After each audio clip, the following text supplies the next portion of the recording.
Meses seguinte ao ataque a Pearl Harbor, a 8ª Divisão da Força Aérea Americana estava sediada em Savannah, Geórgia. Tinha 7 homens e nenhum avião. Menos de um ano depois, foi designada para derrotar a mais poderosa força aérea do mundo, a alemã Luftwaffe. 26 mil homens da 8ª Divisão morreram, mais do que os fuzileiros perdidos em toda a Segunda Guerra. Recomenda-se cautela ao espectador.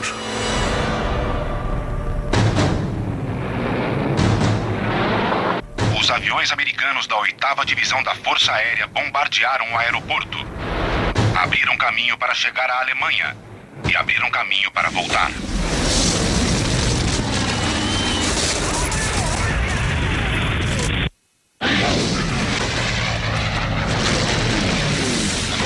Aviões se aproximando ao sul.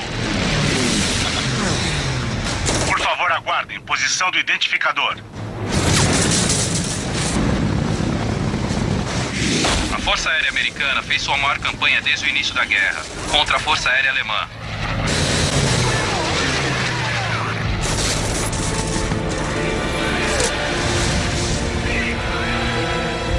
Quatro vidas.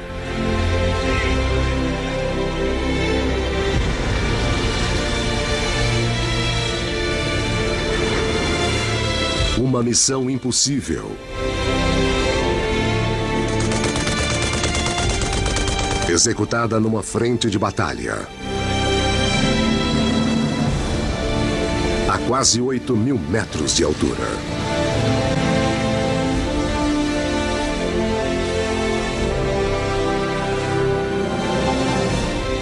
Deus Todo-Poderoso, nossos filhos, orgulhos de nossa nação, neste dia enfrentarão um pesado dever. Precisarão de suas bênçãos.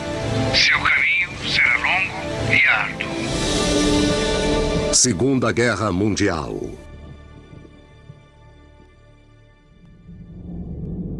A Guerra no Ar.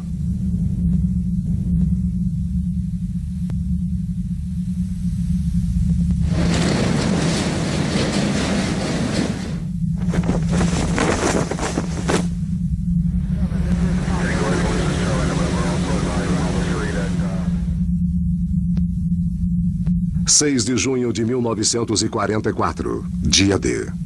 Depressa! Apostos! Rápido, rápido!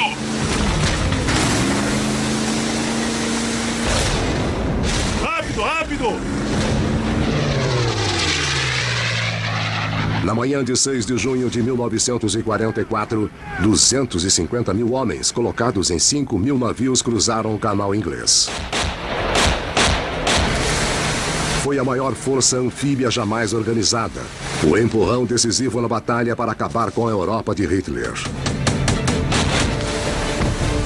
Mas ao se aproximarem das praias de desembarque na Normandia, as tropas não faziam ideia de que seu destino dependeu do resultado de uma guerra travada a quase 8.000 metros de altura. Por mais de um ano, a 8ª Divisão da Força Aérea Americana ficou engajada na luta para destruir a Luftwaffe alemã. E assim evitar que centenas, se não milhares de aviões inimigos atacassem e dizimassem as tropas desembarcadas no dia D. Apesar de travada na luz do dia, poucos conhecem os detalhes e os sacrifícios dessa batalha pela supremacia aérea.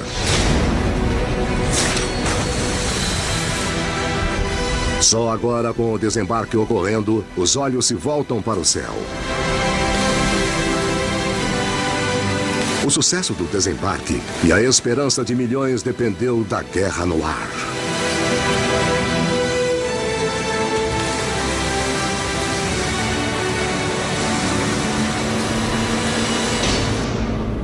(15 meses antes, 26 de fevereiro de 1943). Sem força, não sei o que houve.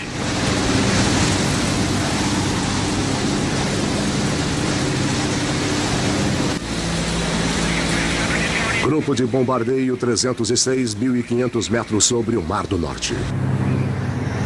Até agora nunca pensei de verdade sobre minha morte. Ainda estou tentando entender o que aconteceu. Fomos atingidos. Isso eu sei. Andy Rooney, 24 anos, de Albany, Nova York, voltava à Inglaterra a bordo de um B-17 Banshee avariado. Ao cabo de 6 meses de operações, a 8ª Divisão da Força Aérea já havia sofrido terríveis baixas.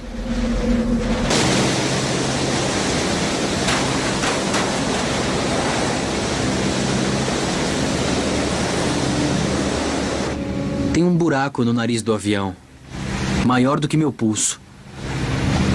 Ao lado, o navegador desmoronou.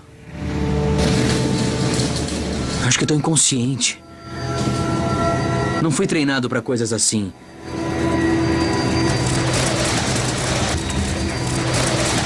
Sou só um repórter.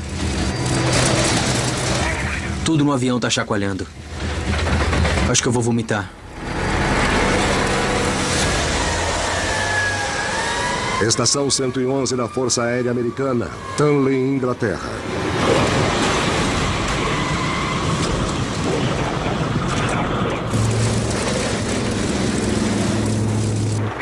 O avião foi atingido. Estou examinando o tamanho do desastre. Quando se veem esses aviões avariados, fica difícil explicar nosso sucesso. Se é que fomos bem-sucedidos. Não quero nem pensar nos homens dentro deles. Meu Deus, espero que o mesmo não aconteça com a gente.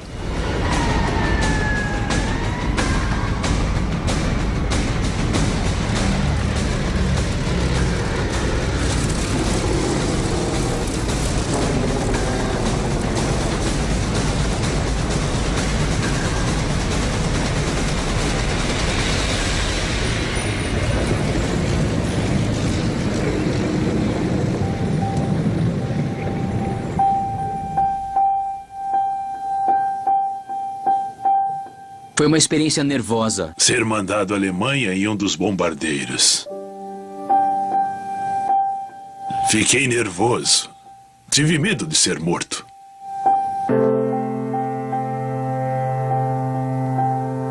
Como repórter do jornal militar Stars and Stripes, Rooney foi designado para cobrir a guerra aérea na Inglaterra.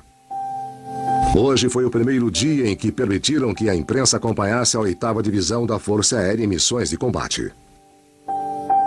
Quando fui à incursão, pensei em meus amigos lá em casa, em meus pais. Eu sabia muito bem que era perigoso e não estava gostando. Bem, quer dizer, eu estava com medo Mas eu sabia que escreveria histórias pelos mesmos jovens que estavam voando. E se eles voavam, eu tinha que voar. Assim eu me senti.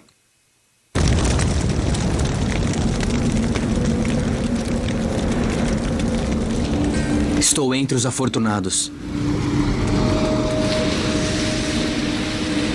Dos 59 bombardeiros B-17 que decolaram, 5 foram abatidos. 3 B-24 Liberators também foram perdidos. Ao todo, 80 homens morreram.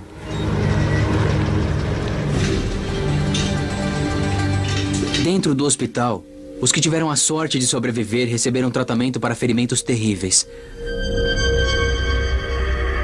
O cheiro de carne queimada paira no ar. A visão dessas coisas é quase que insuportável.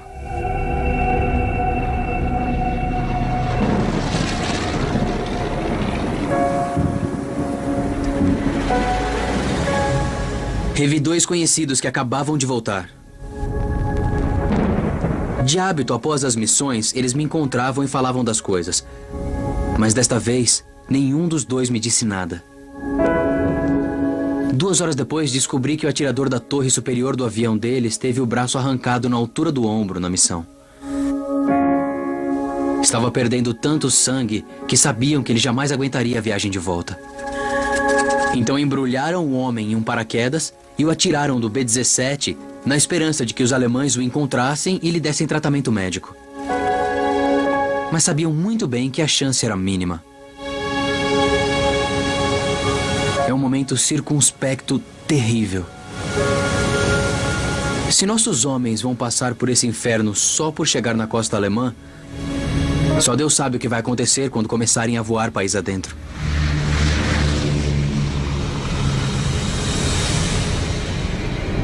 Em fevereiro de 1943, fazia 6 meses que a 8ª Divisão lançava principalmente missões curtas e rápidas. E quase 2/3 de seus homens já estavam mortos ou feridos ou capturados. Mas com quase toda a Europa continental sob controle de Hitler, as forças aéreas aliadas eram a única força capaz de atacar dentro de seu muito defendido território. Para preparar o caminho para o dia D, o comando da 8ª Divisão só tinha uma escolha: encher os tanques dos aviões e continuar a guerra no ar. O único problema era manter os homens vivos tempo suficiente para ter sucesso. Junho de 1943, um ano antes do dia D. 10.000 recrutas chegam à Inglaterra.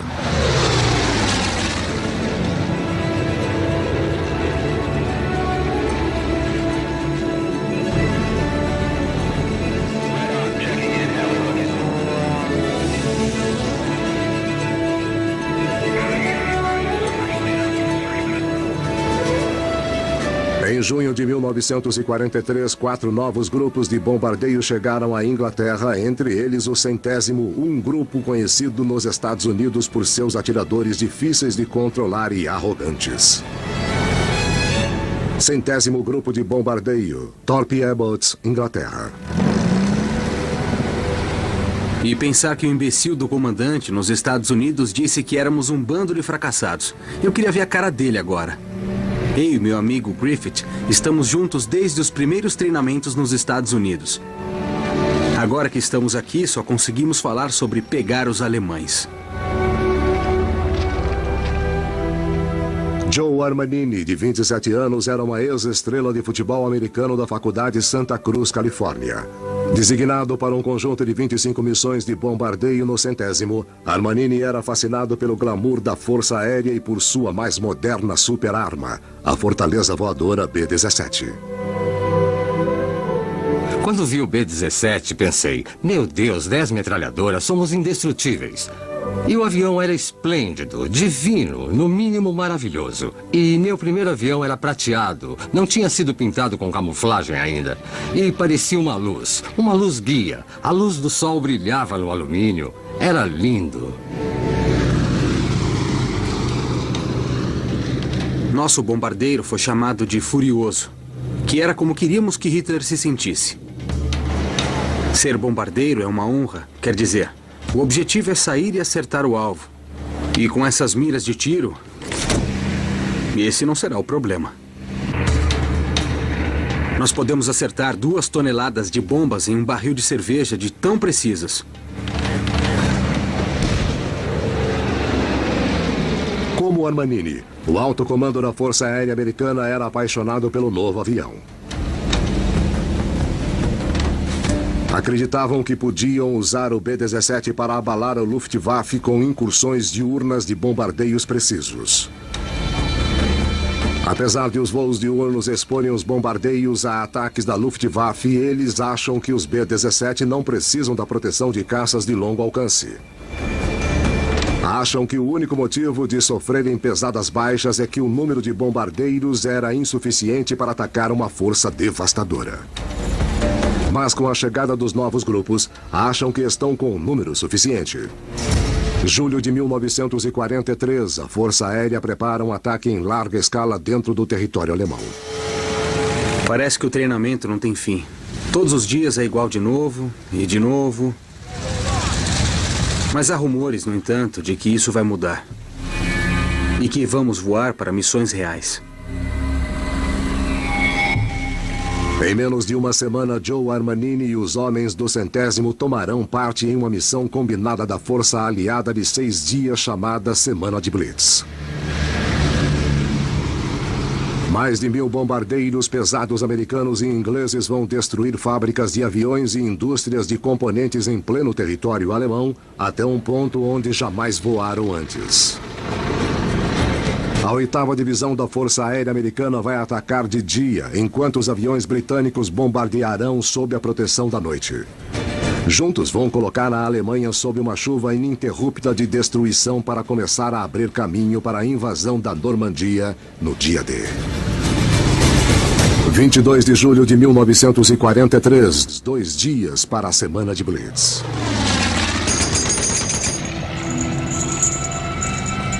gosta muito de mostrar, mas é claro que o pessoal tá nervoso. Ainda nem chegamos a atirar de verdade, só no treinamento.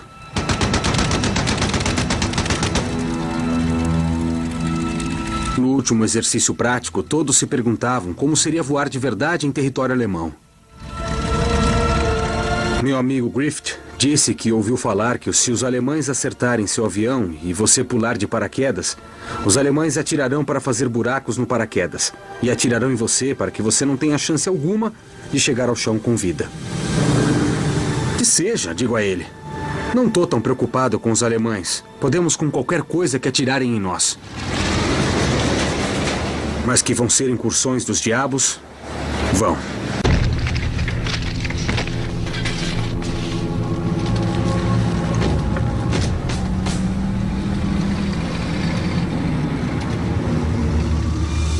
Thorpe Abbott, Inglaterra, 25 de julho de 1943.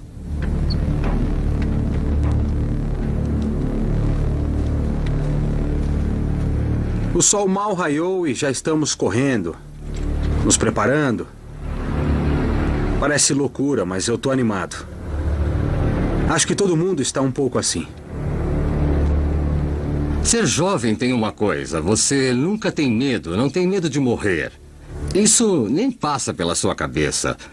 Quando jovem, você faz tudo e pensa que é imune à morte. Você pensa assim, quando é jovem. Gente velha não voa. Gente velha fica no chão. Gente jovem voa e morre, e a vida é feita assim.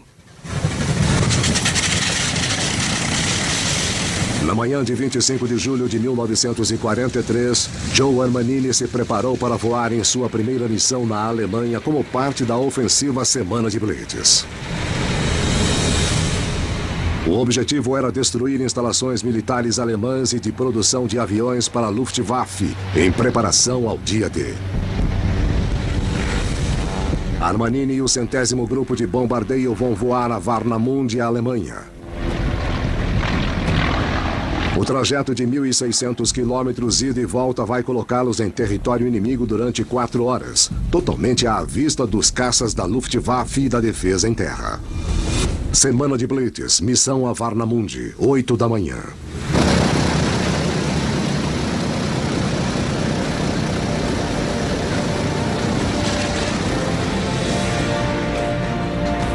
Quando íamos embarcar, vi Griffith entrar no avião dele.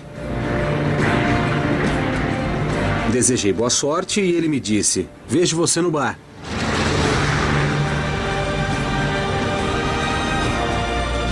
Nenhum de nós estava acreditando. Finalmente o treinamento tinha acabado.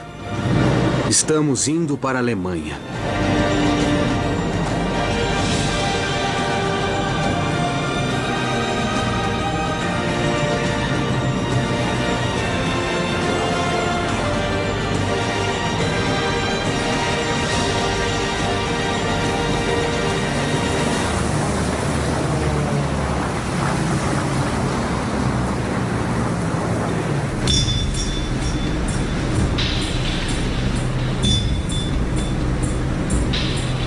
Quando Armanini e os outros 263 bombardeiros ainda estavam em formação circular, os pilotos avistaram os primeiros inimigos.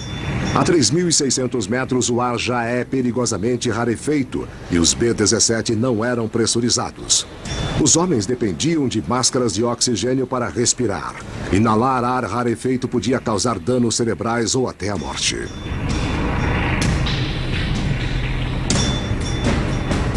A 8.000 metros, os aviões entraram em velocidade de cruzeiro e a temperatura caiu a 50 graus negativos. Com isso, a pele exposta se congela em contato com o metal. Saliva e vômito congelam e obstruem a máscara de oxigênio e podem sufocar o homem.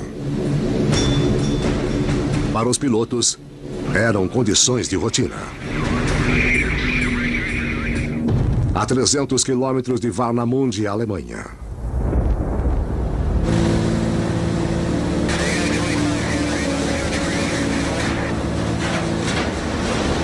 Estamos aqui há horas. E quanto mais nos aproximamos do alvo, pior fica a visibilidade. Bassett e Reed ficam falando o tempo todo das condições de nuvens e de velocidade do vento. Só sabem falar do tempo. Perto de Varnamund, o tempo só piorava. Pesadas nuvens tornavam impossível bombardear visualmente os alvos e colocavam os bombardeiros em condições de colisão. Não havia opção senão mudar de rumo. Varnamund foi poupada e o grupo seguiu para o seu alvo secundário, a cidade de Kiel, 250 quilômetros a oeste. A mudança ia incumpridar a missão, dando mais tempo à defesa alemã para localizá-los. Quanto mais tempo ficassem em território alemão, menor seria sua chance de sobreviver. A 120 quilômetros de Kiel, Alemanha.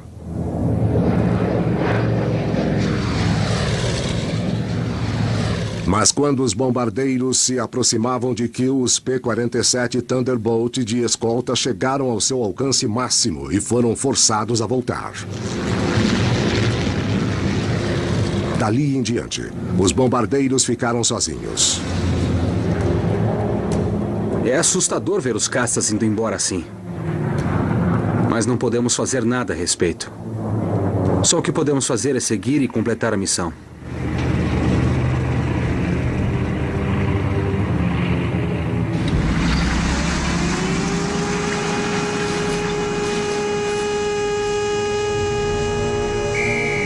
Preparar!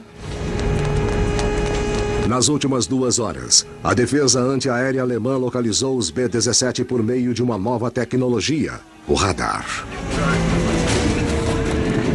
A artilharia antiaérea preparou seus obuses de fragmentação programados para explodir na altitude dos bombardeiros e fazer os aviões e os tripulantes em pedaços. Observadores no solo já estavam com eles na mira. A 80 quilômetros de Kiel, Alemanha.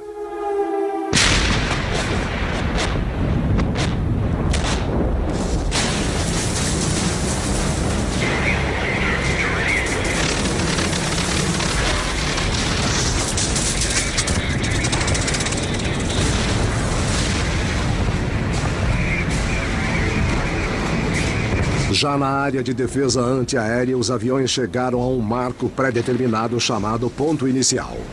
O B-17 de Armanini fez uma última mudança de curso e se pôs em rumo direto ao objetivo. O restante dos bombardeiros o seguiu. O piloto William Vill ligou o piloto automático e deu o controle do B-17 a Joe Armanini. Curvado em seu posto de bombardeio, Armanini só tinha 8 minutos para enquadrar o alvo. Como líder, cada avião de trás bombardearia conforme a orientação de Armanini. Se ele errar, todos errarão.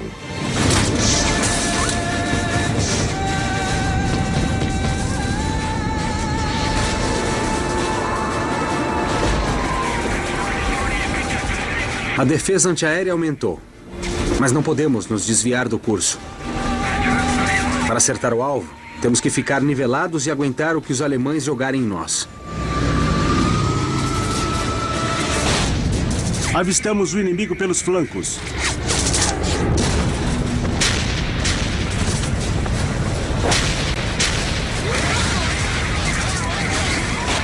Comando, estamos sob ataque aqui. Estou ouvindo chamados de socorro de outros bombardeiros. Um deles é do avião do Griffith. O piloto diz que foram atingidos. Meu Deus, há pouco estávamos na pista nos perguntando o que os alemães fariam conosco. Agora sabemos. Vão nos matar. Vão nos matar e rapidamente.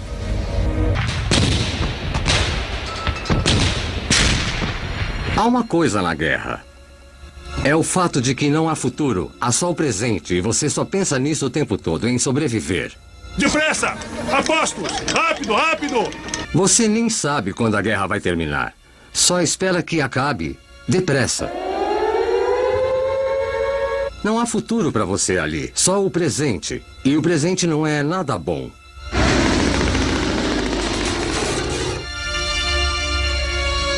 Você espera sobreviver mais um dia. Mais uma missão. Sobre Kiel, Alemanha, 25 de julho de 1943. 8.000 metros acima de Kiel, Alemanha, Joe Armanini estava curvado sobre seu posto de bombardeiro no nariz do seu P-17.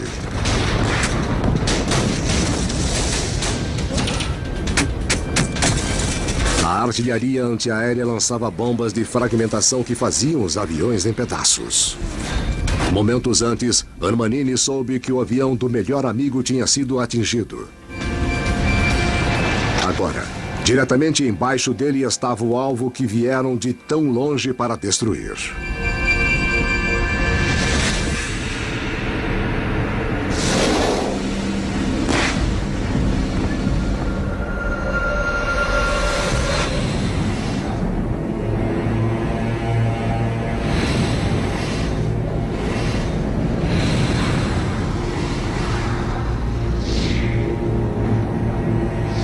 As bombas chovem, mas ninguém diz uma palavra. Acertamos em cheio, mas realmente não há muito o que celebrar. Pra quê?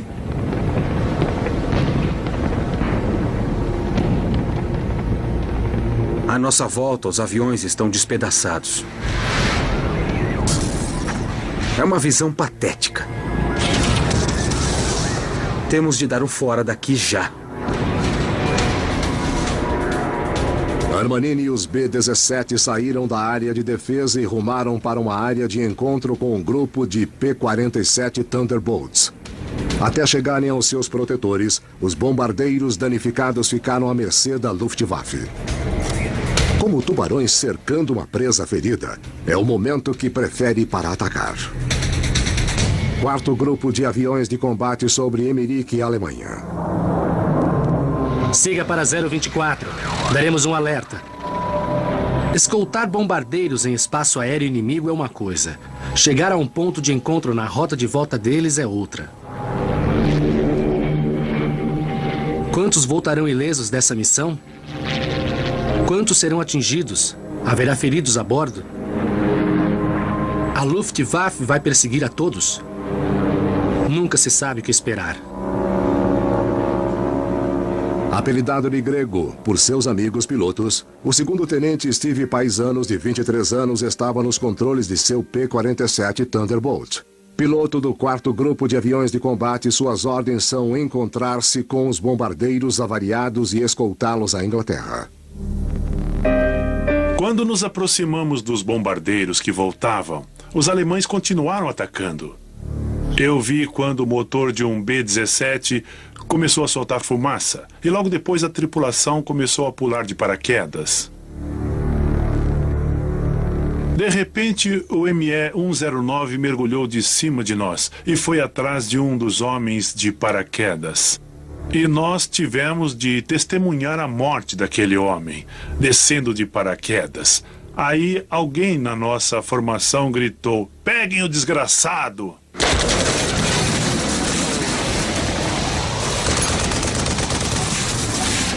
Combatendo a 800 km por hora, Paisanos e o quarto grupo fizeram manobras evasivas para proteger os bombardeiros.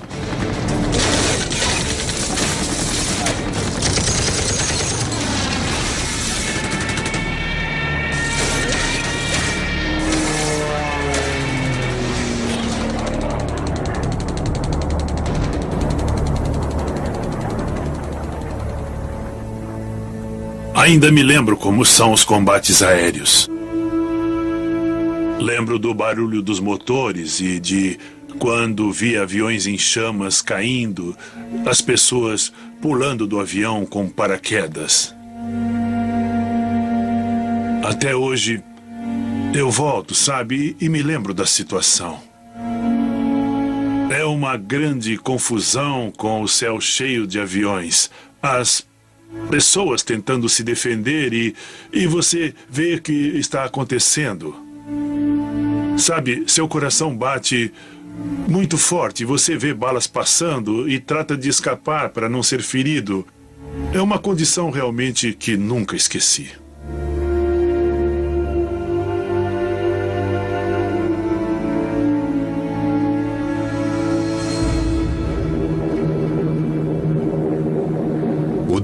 aéreo terminou em minutos. Paisanos e o quarto grupo destruíram 9 aviões inimigos antes de forçar a Luftwaffe a recuar. Com o céu livre, escoltaram os desgastados bombardeiros de volta à Inglaterra, onde o grupo se dividiu e voltou às bases separadas.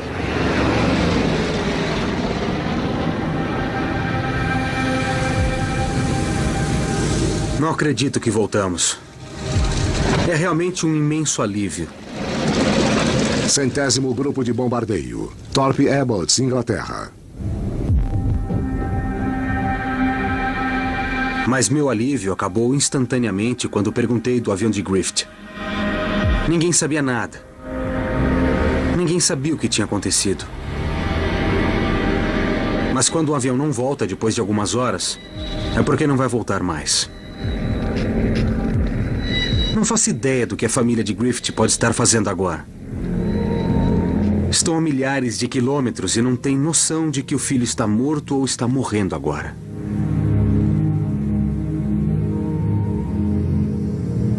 O que farão os parentes quando o telegrama chegar dizendo que ele está desaparecido? Deus, o que diria a minha família se alguém levasse a mesma notícia? Vão esperar, sem saber se estou vivo ou morto?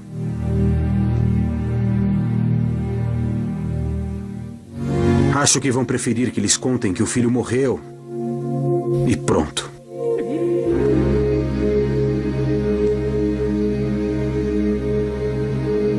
Sabe de uma coisa? Você vai pro bar pra beber.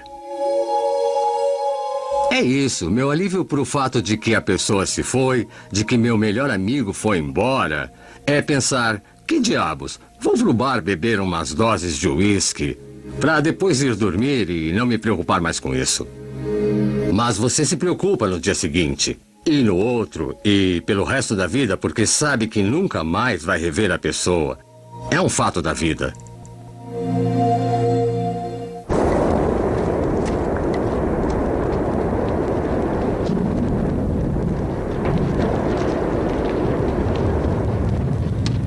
Londres está preparada para a guerra. As bombas alemãs destruíram tudo.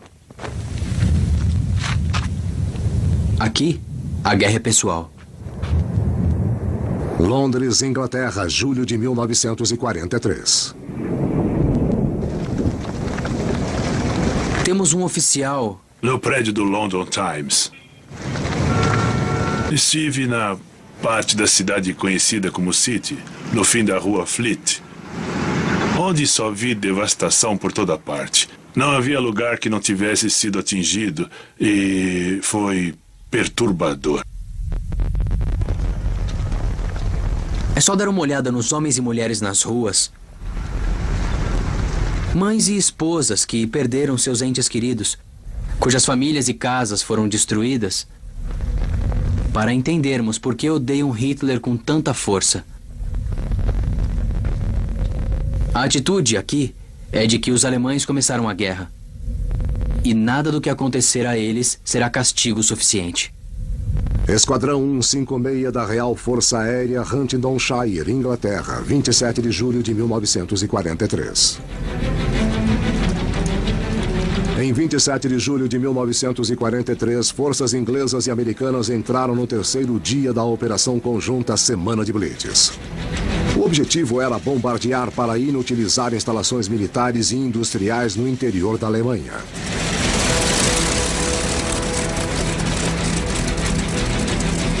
Mas esta noite, quando 700 bombardeiros da Real Força Aérea decolaram de bases inglesas, sua missão irá além de destruir objetivos militares. Cada avião estará armado com 1.400 quilos de bombas incendiárias.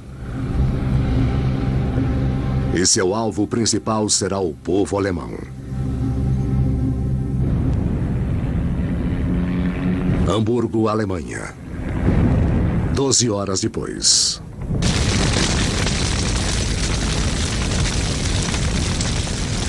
Os ingleses bombardearam pesadamente a segunda cidade da Alemanha e acenderam a primeira tormenta de fogo da história. Hamburgo queimou durante dias.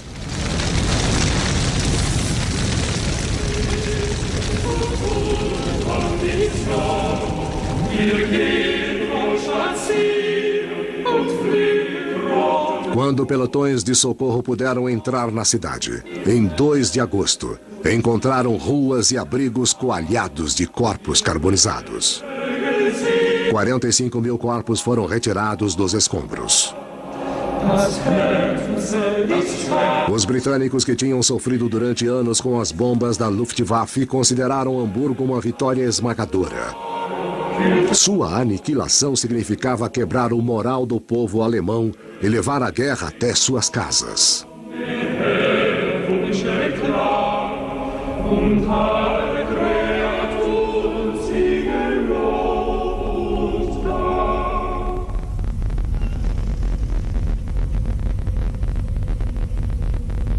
No começo da guerra, você é inocente, você é estúpido. Acha que vai ser uma coisa romântica, que você vai voar e largar suas bombas nos alvos.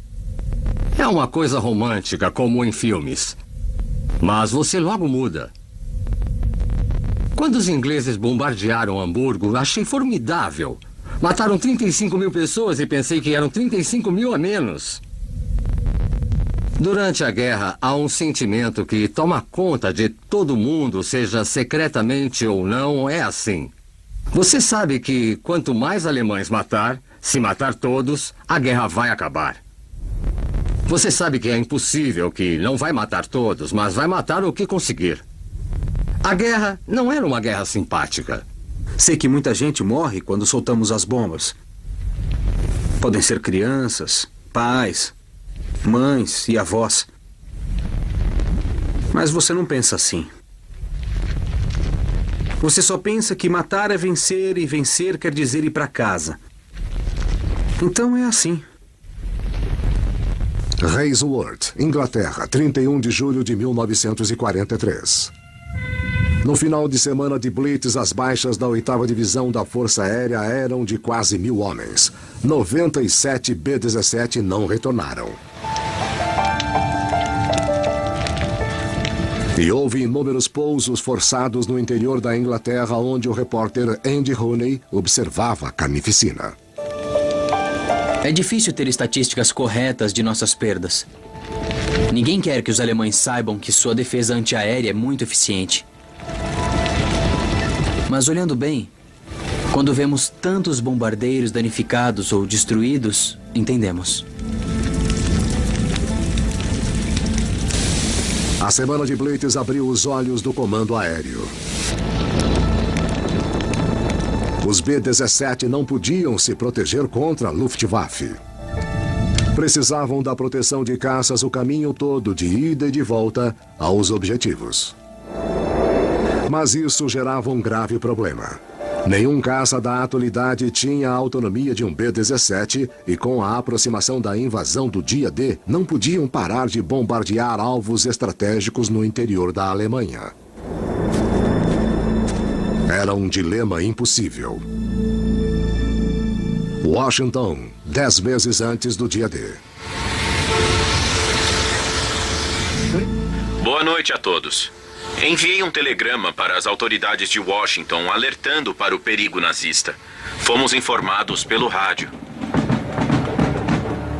Quando a notícia da semana de Blitz chegou à Casa Branca, os líderes americanos ficaram chocados com as grandes perdas. Relatórios da inteligência também indicaram que os alemães já estavam se reconstruindo em ritmo alarmante. Em semanas, quase todos os alvos atingidos na semana de Blitz foram restaurados até sua capacidade total. O presidente Franklin Roosevelt ficou furioso. Poddington, Inglaterra.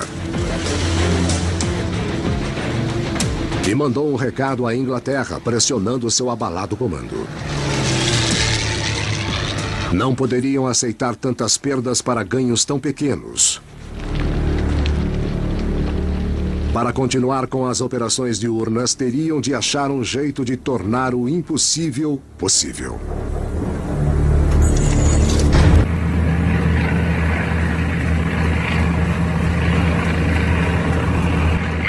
Mayday, sofremos uma avaria, estão ouvindo? Repito, sofremos uma avaria, estão ouvindo?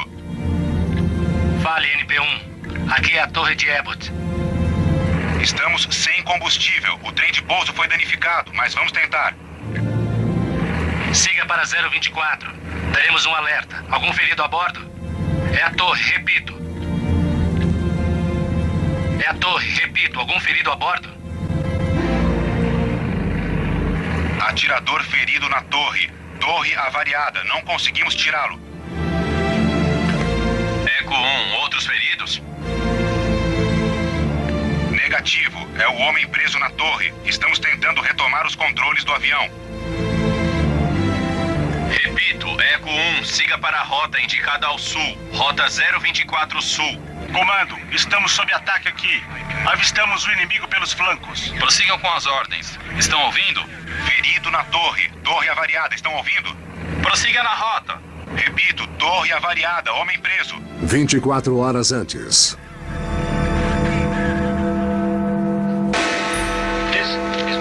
Londres, Inglaterra. Face à desastrosa ofensiva da semana de Blitz, vários líderes americanos ficaram céticos com a 8ª Divisão da Força Aérea. O presidente Roosevelt pensou em abandonar as operações diurnas e se unir aos ingleses para missões noturnas. Mas com o dia D a menos de 10 meses, o comando da 8ª Divisão ainda acreditava que a precisão dos ataques diurnos era o modo mais eficiente para destruir a Luftwaffe. Sob pesada pressão, desenvolveram um novo plano, que deveria tanto proteger os bombardeiros quanto provar que a precisão dos ataques funcionava. Thorpe Abbott, Inglaterra, 16 de agosto de 1943. Parece que algo grande vai acontecer. As tripulações estão aparelhando os tanques Tóquio. Isso só pode significar uma coisa. A viagem vai ser longa. Joe Armanini e os homens do 100º Grupo de Bombardeiros passaram as últimas 2 semanas descansando e se recuperando da semana de Blitz. Chegou a hora de voltar à ação. Sua missão é um ataque duplo que vai mandar 376 bombardeiros ao espaço aéreo do interior alemão. Seu objetivo serão instalações industriais vitais que, fora de uso, abalarão seriamente a máquina de guerra alemã. O plano era 2 grupos voar em rotas semelhantes como se estivessem se dirigindo ao mesmo alvo. Uma vez na Alemanha, se dividiriam em 2, dividindo a defesa inimiga, para que cada grupo só enfrentasse metade dos aviões de combate alemães. O primeiro grupo atacará um grande complexo de fábricas de rolamentos em Schweinfurt, antes de dar a volta e retornar à Inglaterra. Armanini e o segundo grupo de ataque continuarão até a planta de montagem Messerschmitt, em Regensburg. Após bombardear a planta, escaparão pelos Alpes austríacos e descerão às bases americanas do norte da África. Missão Regensburg, Schweinfurt, 17 de agosto de 1943, 5h30 da manhã.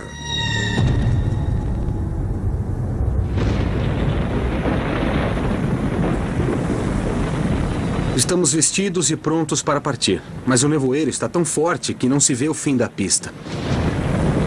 Não há como decolar nesse tempo. Ficaríamos perdidos assim que decolássemos. Em Thorpe Abbott, Armanini e o grupo Regensburg também esperavam. Um pesado nevoeiro impedia qualquer decolagem.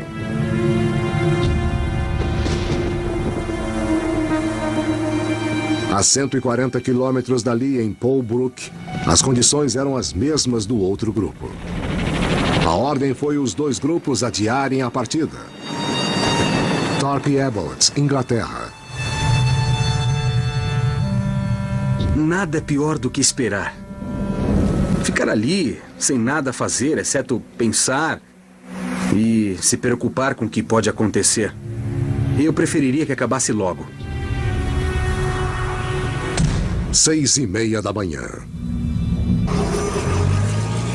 Preparem-se todos. Espero que tenham decidido decolar ou voltar aos alojamentos. Eu já queria um bom gole de uísque.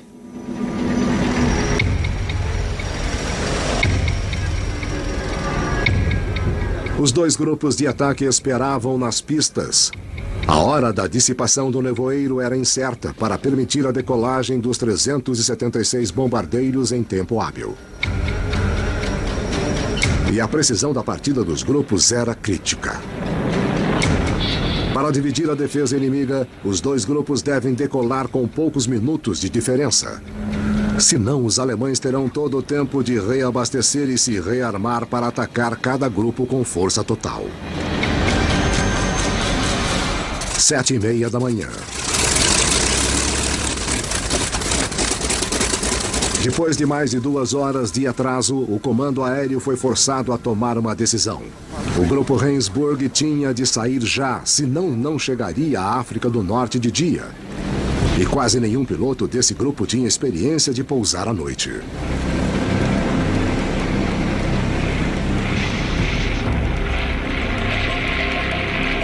Armanini e o grupo Rendsburg decolaram no céu pesadamente encoberto com rota para a Alemanha.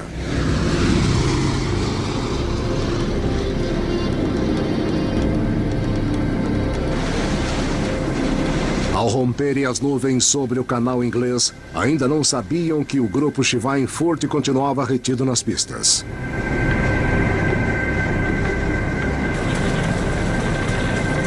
Serão necessárias mais 3 horas e meia antes desse grupo levantar voo. Na hora da decolagem, a dupla incursão já estava condenada. A precisão já avaliada como crítica ficou mais comprometida.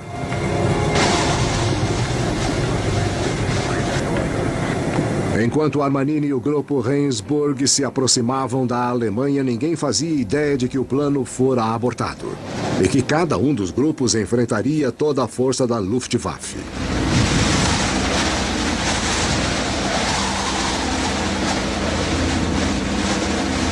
Sobre Rendsburg, a Alemanha, 11h30 da manhã.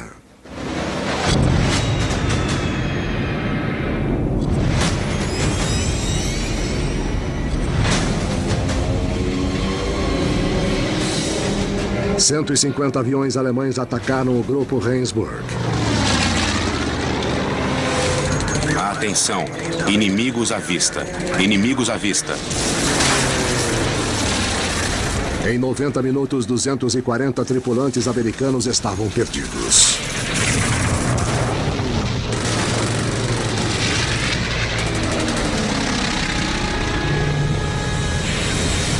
Sobre Schweinfurt, Alemanha, 2h30 da tarde. Não entendido. Câmbio. 300 caças alemães reabastecidos e rearmados emboscaram os bombardeiros.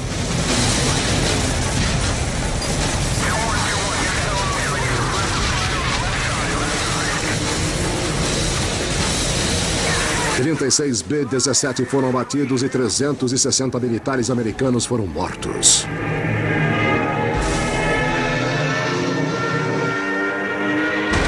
Holbrook, Inglaterra, 6h30 da tarde.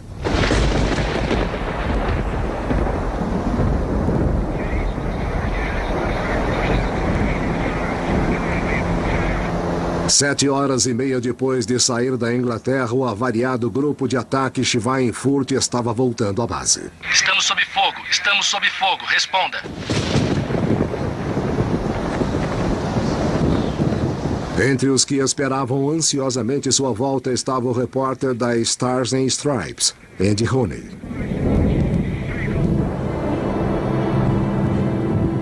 Oh, meu Deus. Aí vem eles. Posso ver pequenos pontos vindo pra cá.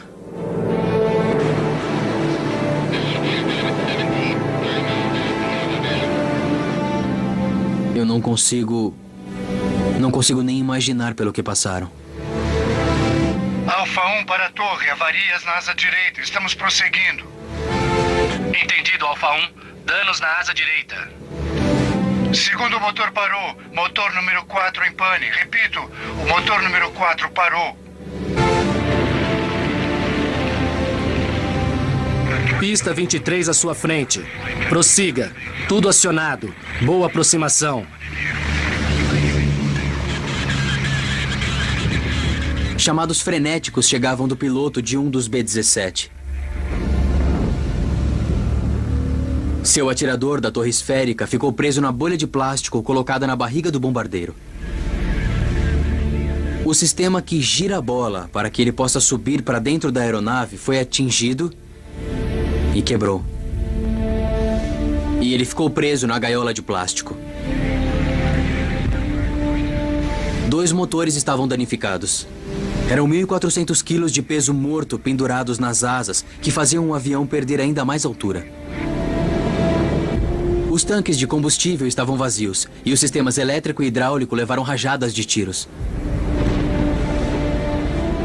Sem sistema elétrico, o trem de aterrissagem não descia. Se conseguirem chegar à base, terão de descer de barriga. Não conseguimos. Não dá para abrir. Está quebrado. O atirador da torre sabia muito bem que com um avião sem rodas, tocaria o chão com a barriga do avião primeiro. E que seria esmagado entre o concreto da pista e a barriga do avião. E não tinha nada que ninguém pudesse fazer.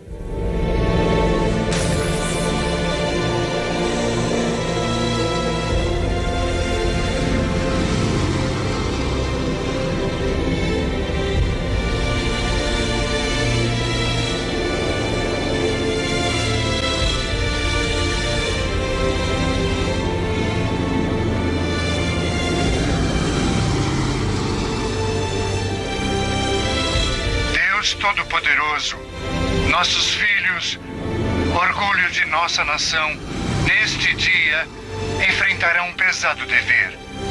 Uma luta para preservar nossa república, nossa religião e nossa civilização.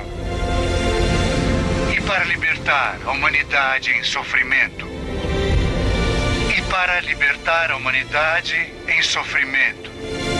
Dê força a seus braços, valentia a seus corações, firmeza em sua fé. Precisarão de suas bênçãos. Seu caminho será longo e árduo.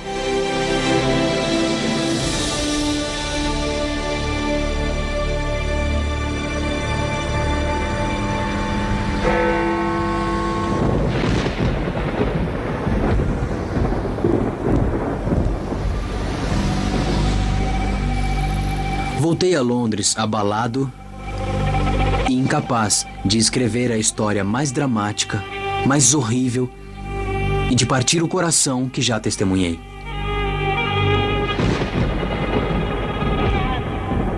Que repórter!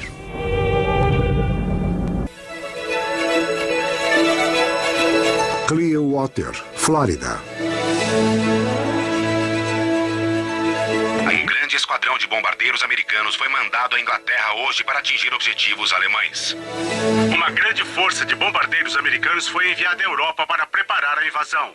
Os aviões americanos mandados à Europa terão grande importância. O Exército Vermelho capturou 7 instalações esta manhã e aviões americanos bombardearam bases de jatos. Outro espetacular desempenho da grande garota Judy Garland. Base Aérea Mitchell, Milwaukee, Wisconsin, agosto de 1943. Pelo que dizem os noticiários, a guerra pode acabar antes de eu entrar nela. Segundo o artigo, eu vi Regensburg destruída. A 8ª Divisão da Força Aérea, baseada na Inglaterra, acabou com 30% da produção de caças alemães ao atacar a cidade. Nossa, isso é muita coisa. Parece que treinamos para nada. Apesar de que, no momento, só o que estamos fazendo é matar tempo.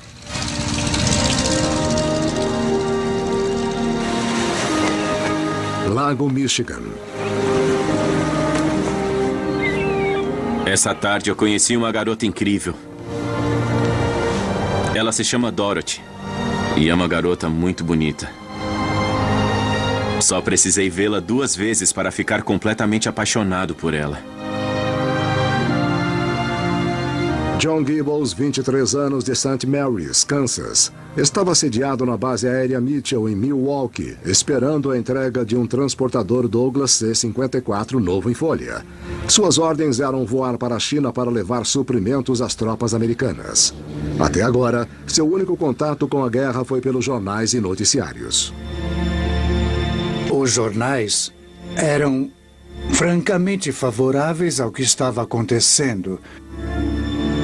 A pessoa que escreveu o artigo sobre a missão a Regensburg disse que foi um sucesso. E as pessoas ficaram confiantes. Ninguém sabia. Ninguém sabia. A Força Aérea Alemã em seus centros de produção, em seus aeroportos e no ar.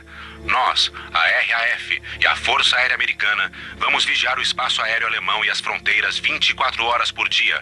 Vamos mandar tantos aviões que os atiradores alemães vão bater a cabeça na parede.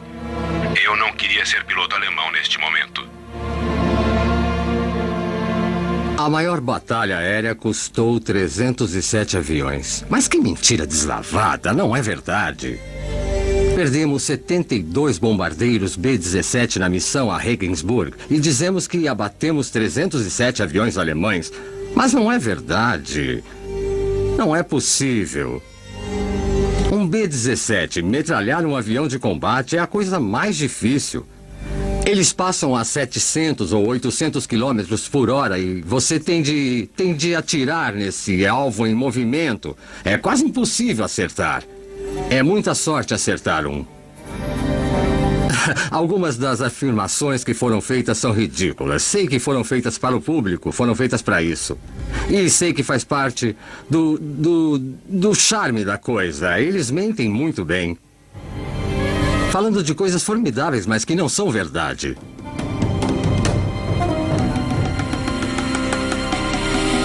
Batalha aérea custa aos alemães 307 aviões. A verdade é que a única vitória da missão Regensburg-Schweinfurt foi da área de relações públicas da 8ª Divisão da Força Aérea, que reportou falsamente que os alvos tinham sido varridos do mapa. Na realidade, quase um terço das bombas lançadas erraram o alvo em Schweinfurt. Em Regensburg, o bombardeio foi mais exato, mas Messerschmitt logo foi reconstruída. Thorpe Abbott, Inglaterra, 18 de agosto de 1943. Também mal reportadas foram as terríveis perdas sofridas às equipes americanas. Quando Joe Armanini voltou à Inglaterra, soube que 60 bombardeiros estavam desaparecidos e que outros 100 estavam fora de combate. Em apenas um dia, quase 40% da força de combate da 8ª Divisão da Força Aérea estavam avariados ou destruídos. Há muito de sorte nessa coisa toda. É o que é, pura sorte. Nada mais do que sorte.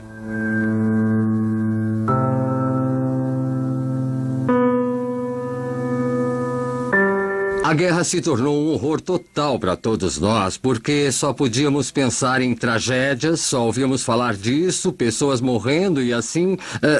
fiquei farto. 11ª Ala de Bombardeiros da Força Aérea Alemã, Neumünster, Alemanha.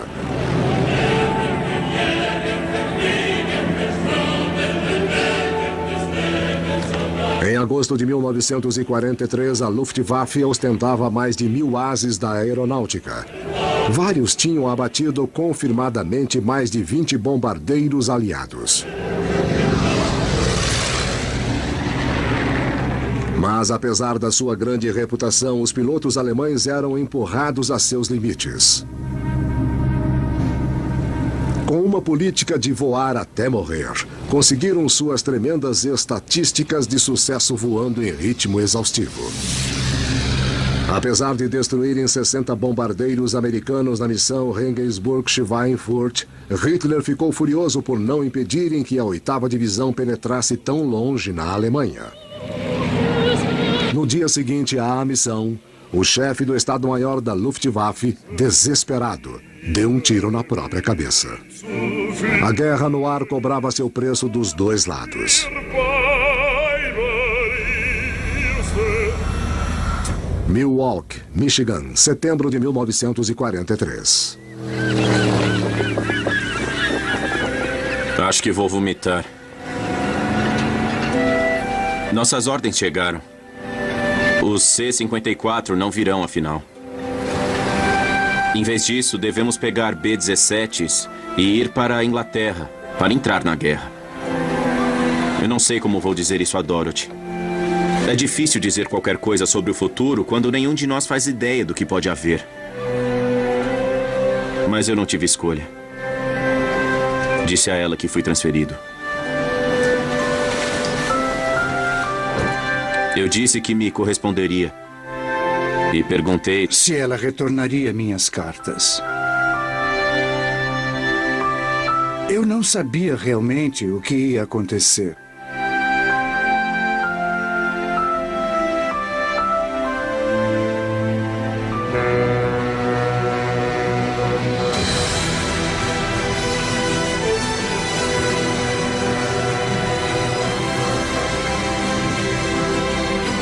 Por toda parte vejo americanos. Parece até que a Inglaterra foi invadida. Bristol, Inglaterra, novembro de 1943, 7 meses antes do dia D. Não era preciso ser espião alemão para ver que uma invasão aconteceria.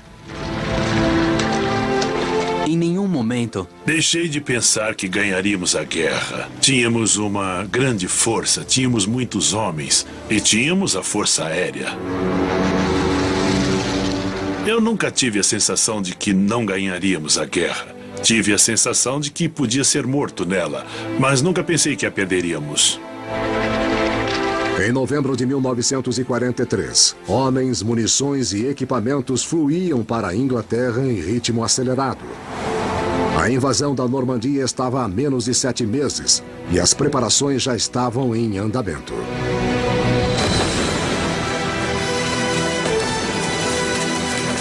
Mas enquanto centenas de milhares de homens treinavam para fazer a mais complicada operação anfíbia jamais tentada, os líderes da 8ª Divisão da Força Aérea ainda não tinham conseguido um elemento essencial para o sucesso. Faltava conquistar o controle dos céus do norte da Europa. Sem isso, o destino de toda a operação do dia D estará ameaçado.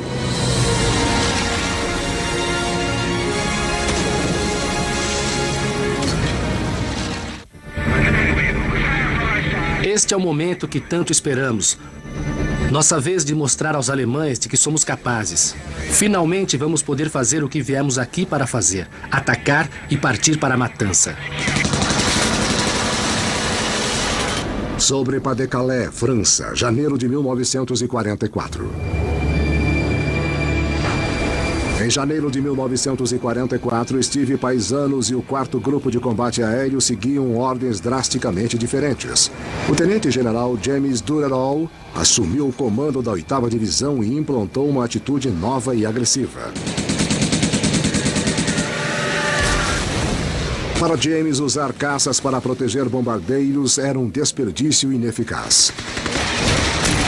Caças são armas ofensivas criadas para caçar o inimigo e ele manda que caçem a Luftwaffe, dizendo para matar qualquer coisa que se mexa, que voe ou que dê suporte ao esforço de guerra alemão.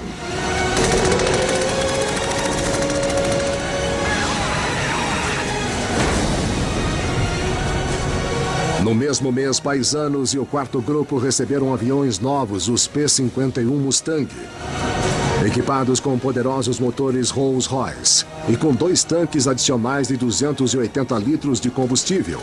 Era o avião de longo alcance sonhado pelos bombardeiros.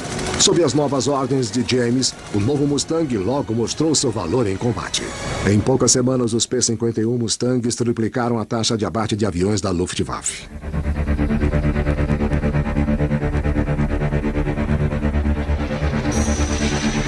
Quando caçam um inimigo no céu, é como se você estivesse em um mundo totalmente diferente. Seu oponente manobra com violência e tenta desesperadamente tirar você de trás dele. Mas uma vez que você está em posição de matar, você começa a tremer. Sua boca fica seca. Você começa a transpirar. E quando você dispara sua arma, sabendo que você vai matar uma outra pessoa, sente uma coisa diferente. Foi só quando tudo acabou que tive tempo de pensar no que tinha acontecido.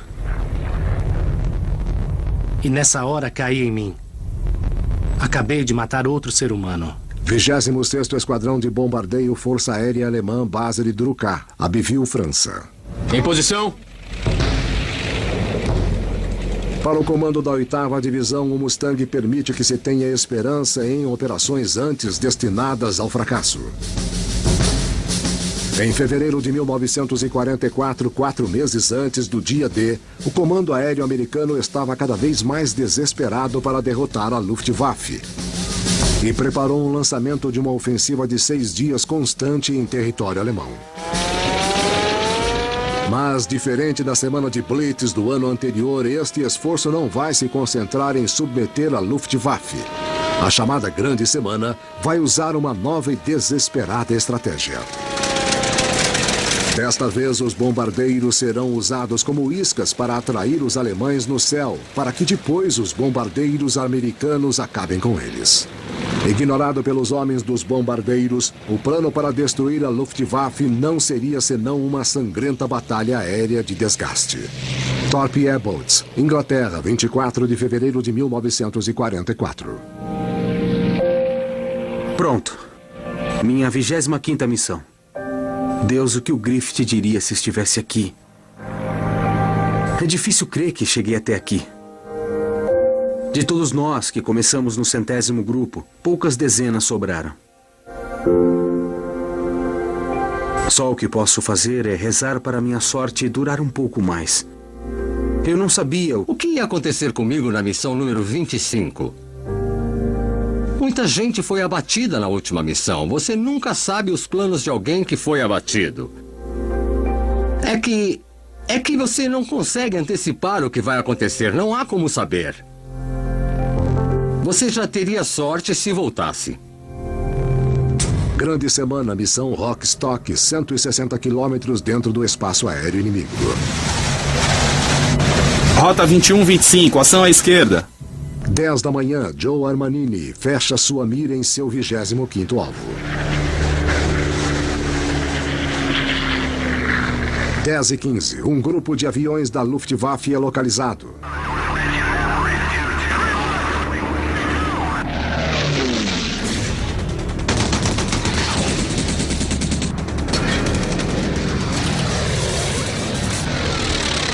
Dez e meia, os aviões americanos rompem a formação para interceptar os alemães.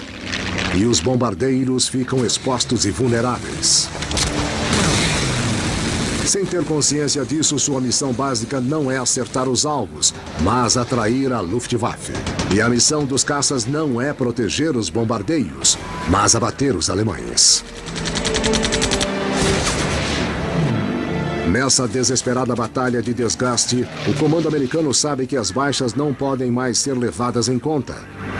Pagarão qualquer preço para vencer. Mesmo que signifique sacrificar preciosos bombardeiros. Thorpe Airboats, Inglaterra, 24 de fevereiro de 1944.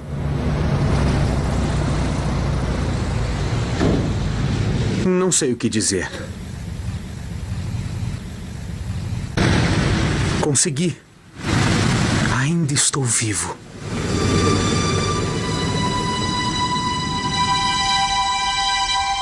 Terminar as 25 missões foi meu maior feito na vida. Cheguei ao fim das missões. Cheguei ao fim das missões? Eu estava feliz.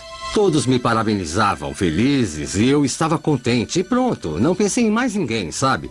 Nessa hora você fica egoísta. É uma coisa muito pessoal. Assim, eu estava vivo, eu ia voltar para casa, eu ia ver meu pai, minha mãe.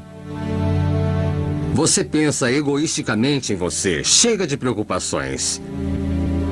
Errar um alvo não é motivo para se preocupar com isso. É um total alívio de toda a ansiedade que viveu antes.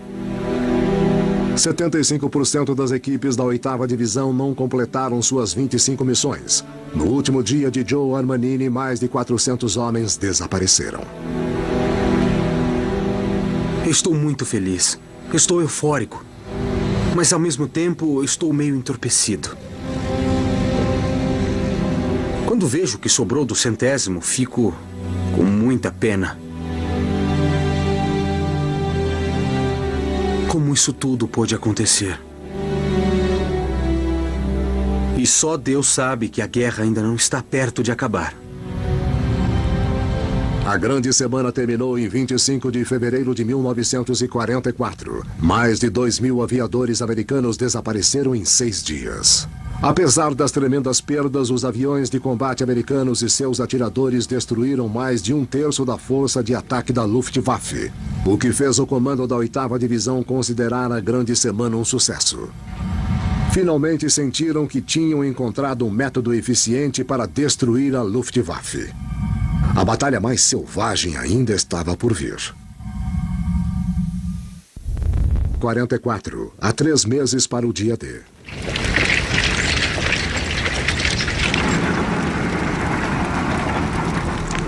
Escrevi para a Dorothy esta noite. E falei das pessoas que conheci. E que eram verdadeiras figuras. Disse a ela que nos divertimos muito. E que tenho jogado cartas e beisebol. O mais importante é que eu disse que estava tudo bem. E que ela não devia se preocupar. Porque eu sabia que iria revê-la muito em breve. Eu me pergunto se fiz bem em ter mandado a carta. A 650 quilômetros de Berlim, 6 de março de 1944.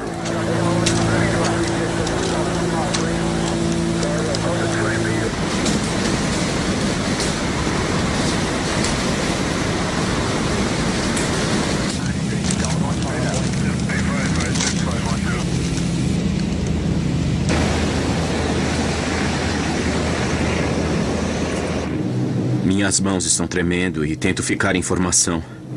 É demais. Berlim. Até os mais experimentados pareciam estarrecidos quando o comando disse que estávamos indo para lá.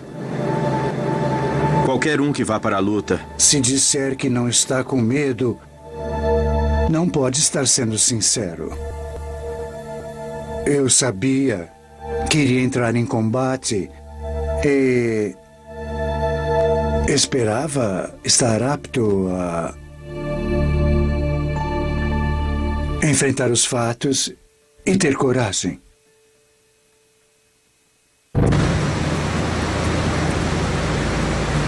O segundo-tenente John Gibbons foi designado como substituto de um piloto de B-17 no 100º Grupo de Bombardeio. Poucas semanas após chegar à Inglaterra, ele já estava liderando sua equipe em batalha como parte de uma coluna de 25 quilômetros com quase 700 bombardeiros e caças. O dia D já estava há menos de 3 meses e o alto comando americano estava desesperado para atrair e destruir o máximo de aviões alemães. Para isso, estavam atacando uma posição que Hitler defenderia com unhas e dentes, a capital alemã, Berlim.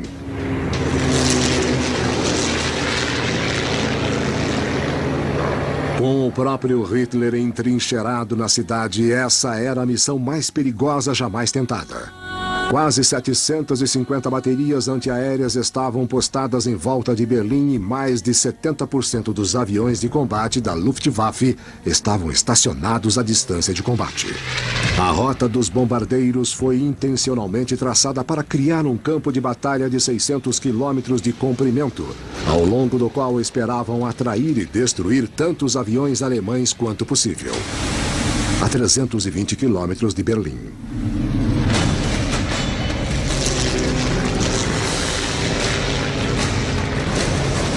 Pronto.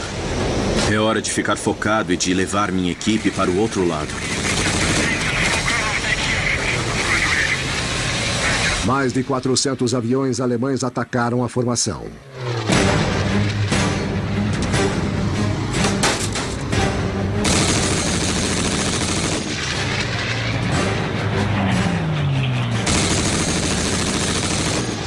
Em 30 minutos, 20 bombardeiros americanos estavam em chamas.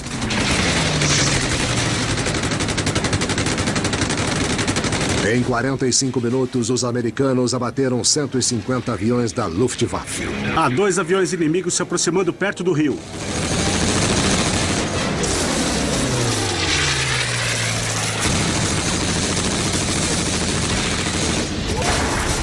A A 80 quilômetros de Berlim, os bombardeiros alcançam o ponto inicial e vão diretamente para seus objetivos.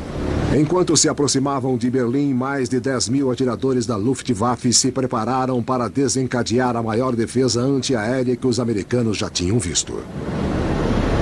Os caças não podiam se aventurar nessa área. Mas Gibbons e os bombardeiros não tinham escolha. Para acertar seus objetivos, deviam ir diretamente para Berlim. Já sentimos o cheiro da pólvora da defesa antiaérea nas máscaras. Deus, meu estômago está começando a doer. Estamos em Berlim, meu Deus do céu. Vão atirar com tudo que tiverem. Haja o que houver, vamos atacar a cidade de Hitler e vamos deixar cair nossas bombas na cabeça dos nazistas.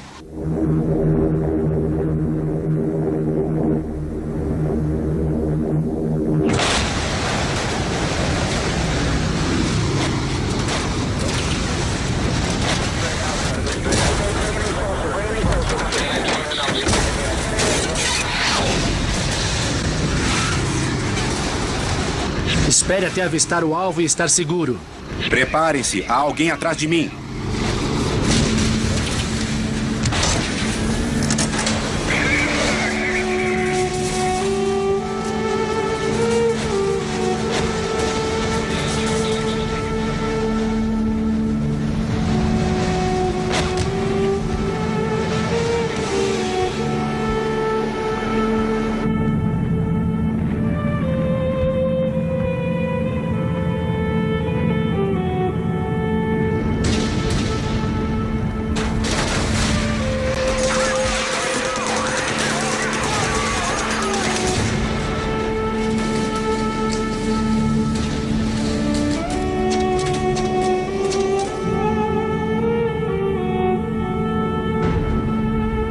Como se o mundo inteiro estivesse em chamas. Como se o fogo pudesse nos alcançar e nos consumir a qualquer momento.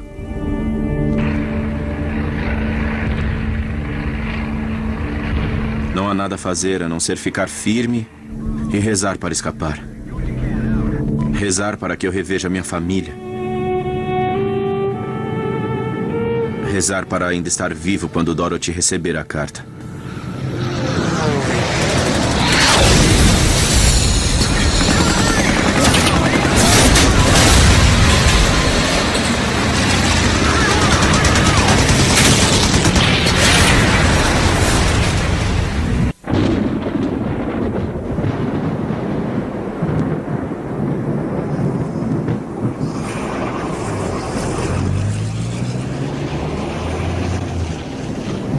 Berlim, Alemanha, 6 de março de 1944, 5 horas depois do ataque.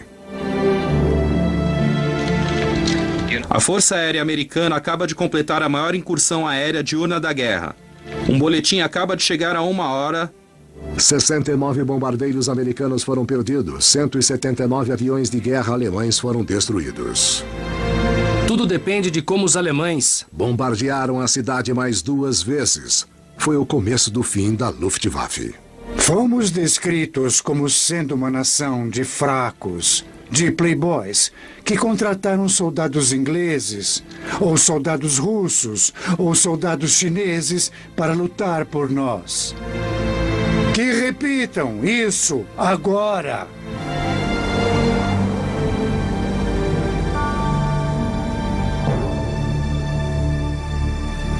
Thorpe Abbott, Inglaterra, 9 de março de 1944.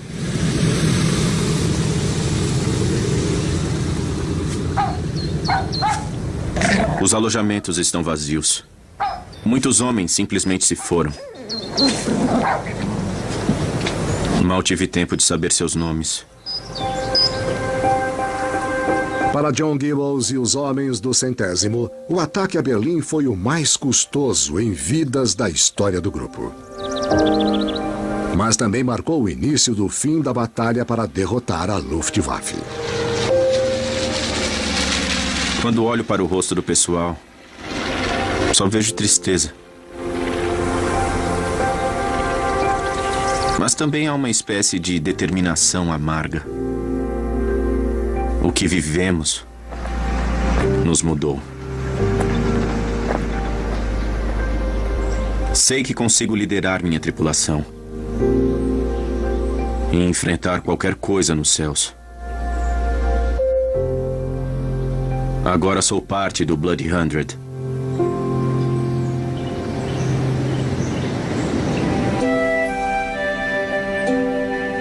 John Gibbles voou um total de 49 missões durante a Segunda Guerra. Serviu mais 26 anos na Força Aérea até se aposentar no grau de coronel. Depois de voltar para casa, casou-se com a namorada Dorothy. Eles têm 4 filhos.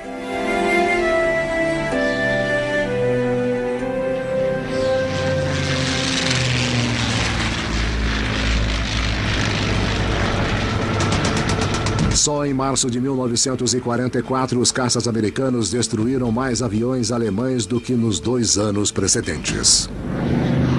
Com a ameaça da Luftwaffe seriamente diminuída, a Força Aérea Aliada passou os 2 meses seguintes bombardeando estradas de ferro, de rodagem e pontes, no esforço para evitar que os alemães reforçassem as praias da Normandia no dia D.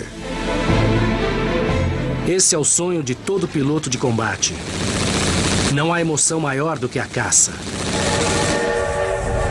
Sobre o oeste da França, março de 1944. Mas não posso deixar de pensar no que o pessoal dos bombardeiros passou. Para cada um de nós que se tornou um as, houve centenas de feridos e mortos.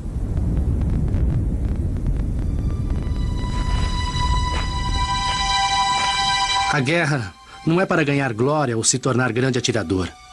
Quando penso na guerra, penso nos infelizes que nunca voltarão para casa. Esses, para mim, são os verdadeiros heróis. Meus amigos que deram a vida, desses nunca me esquecerei. Steve Paisanos terminou a guerra como aviador as. Seu 4º grupo destruiu mais aeronaves inimigas do que qualquer outra unidade da 8ª Divisão. Paisanos serviu na Coreia e no Vietnã e é piloto de testes de jatos com Chuck Yeager. –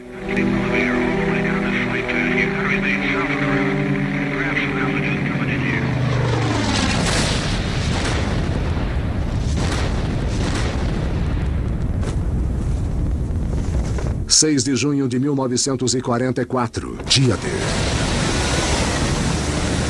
No dia D, as tropas aliadas invadiram as praias da Normandia como planejado.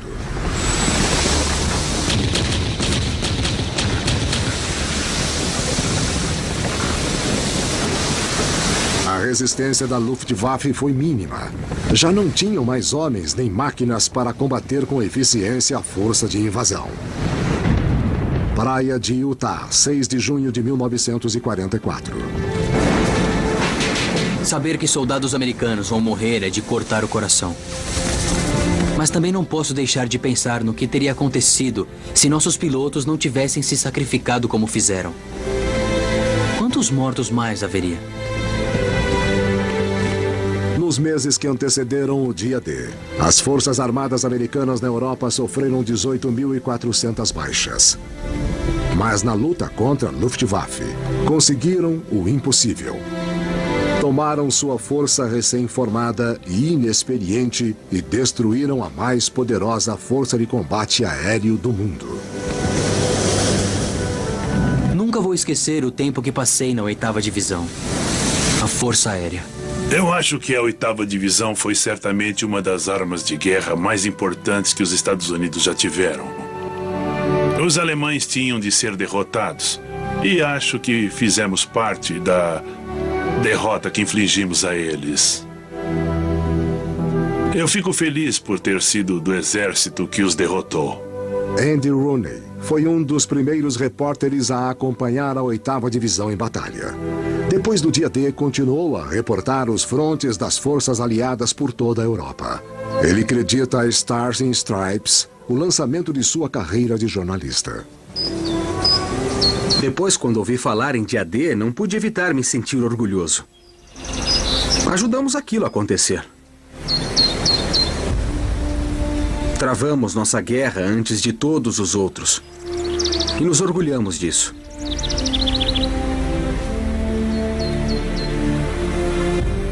Haja o que houver, você nunca esquece seu tempo na guerra.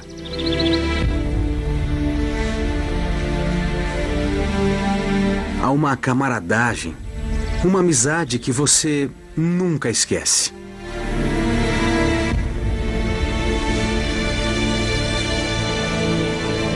Pode esquecer as missões, mas você jamais esquece os amigos. Joe Armanini decidiu não voltar para casa após a 25ª missão. Ele se realistou e serviu um segundo período na 8ª Divisão. Hoje vive na Califórnia e raramente fala de seus serviços na Segunda Guerra. Só no final da guerra, a 8ª Divisão da Força Aérea sofreu mais de 26 mil baixas, mais do que as sofridas pelos fuzileiros navais em toda a Segunda Guerra.